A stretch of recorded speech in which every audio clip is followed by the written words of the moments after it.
కార్యక్రమంలో పాల్గొన్నాము. మరి నాకు దావిది గారేమో మహమ్మారి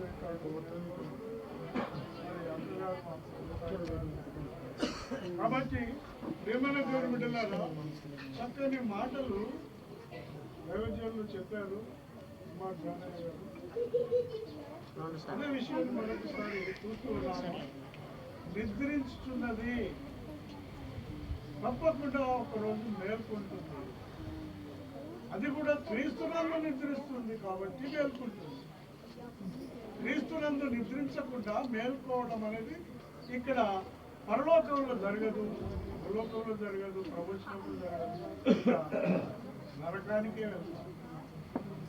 కాబట్టి క్రీస్తునందు ప్రియ దేవుని బిడ్డలారా, లాజరు కూడా చనిపోయినప్పుడు మరియమార్తలు వచ్చి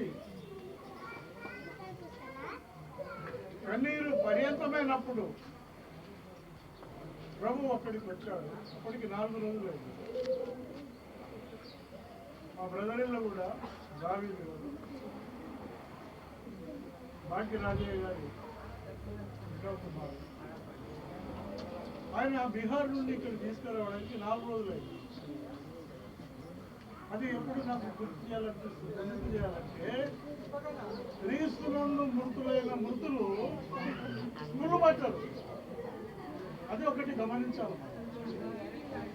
అయితే మరి దేవుని యొక్క పరిశుద్ధులు క్రీస్తునందు బాప్తిసం తీసుకున్నవారు, క్రీస్తును నమ్ముకున్నవారు, యేసుక్రీస్తును హృదయంలో సొంత రక్షకుడుగా ఎంచుకున్నవారు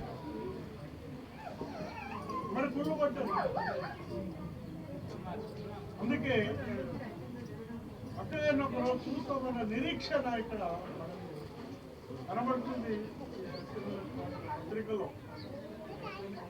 మరి వాళ్ళు మున్నీరుగా ఏడుస్తున్నప్పుడు బోధకుడు వచ్చాడు, అనగా యేసయ్య మిమ్మల్ని పిలుస్తున్నాడు అనగానే ఆ పిలుపు అందుకున్నటువంటి సహోదరులు ఇద్దరు కన్నీళ్లలో నుండి ఆత్మానందంలోనికి వెళ్ళిపోయారు. హల్లెలూయా.